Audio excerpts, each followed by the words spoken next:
भर के डॉक्टरों को बुलाओ।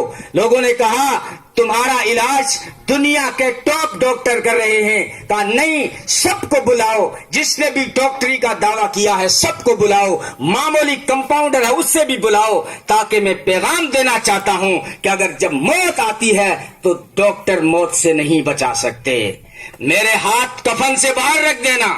क्यों अनोखी वसीयत कर रहा है? इसलिए कि दुनिया वालों को पैगाम देना है कि दुनिया चाहे कितनी ही जमा कर लो, लेकिन जब जाओगे तो खाली हाथ जाओगे। सिकंदर आजम, मशरिक व मगरिब का सफर करने वाला, आज 33 साल की उम्र में सफर की हालत में ये यहाँ हिंदुस्तान पे भी उसने हमला किया था, फतेह कर लिया था, लेकिन उसकी फौज थक चुकी थी तो उसने वापसी का इरादा कर लिया।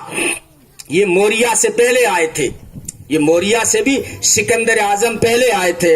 आप हिस्ट्री जानने वाले स्टूडेंट्स भी होंगे। ये जो है अशोक सम्राट आया, चंद्रगुप्त आए, इनसे पहले सिकंदर आजम ने हिंदुस्तान को फतेह किया था। उसकी फौज थक चुकी थी और ये अफगानिस्तान के रास्ते से गुजर रहा था। बीच रास्ते में मौत आई।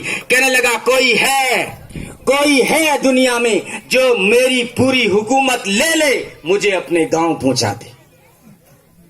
मौत के फरिश्ते ने मोहलत नहीं दी।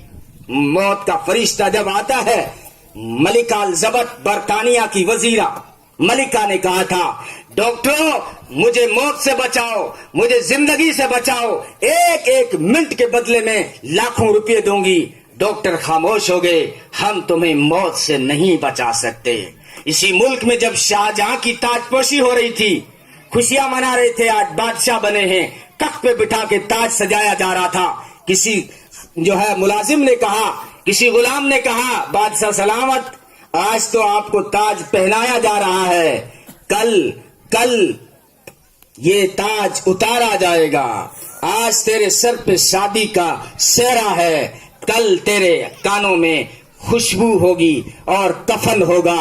आज इमाम गजाली फरमाते थे, जो है लोग मार्केट में, बाजार में गफलत की जिंदगी गुजार रहे हैं, उसी मार्केट में उनका कफन आ चुका है, उसी मार्केट में उनका कफन आ चुका है, लेकिन हम सब गाफिल हैं। तो जब उसने कहा कि बादशाह सलामत, आपका ये ताज एक दिन उतारा जाएगा, अगर लोग नहीं उतारेंगे तो मौत ये ताज उतार देगी।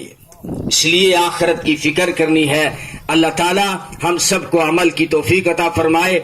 माशाअल्लाह बच्चों ने बहुत ही शानदार प्रोग्राम पेश किया। इससे अंदाजा हुआ कि असातिज़ा की मेहनत का। लेकिन और जो है मैं तो बड़ा ताज्जुब होता है कि चंद साल हुए हैं मेरे मामू को यहाँ मदरसा खोले हुए, लेकिन जिस तरतीब से काम कर रहे हैं, एक अनोखी तरतीब से, इलाके की मैंने ये तरतीब नहीं देखी कि लोगों को साथ लेकर गांव के मशवरे से, यही चीज होती है, बाकी जगह मैंने नहीं देखी। ये बहुत अच्छी चीज है, क्योंकि ताली एक हाथ से कभी नहीं बजती, जब दो मिलते हैं तो ताली बजती है। लुकमा एक उंगली से नहीं उठता, आप कुछ उठा लोगे खीर नहीं उठेगी, तो ये खीर से भी ज्यादा कीमती इल्म है, ये एक उंगली से नहीं उठा करता। आप सबका साथ इसी तरह ताउन चाहिए। आप हौसला अफजाई कीजिए बच्चों की, असातिज़ा की, मदरसे का ख्याल कीजिए। ये आपका ही मदरसा है, ये आपकी ही नस्ल है। अल्लाह ताला हम सबको अमल की तौफीक अता फरमाए।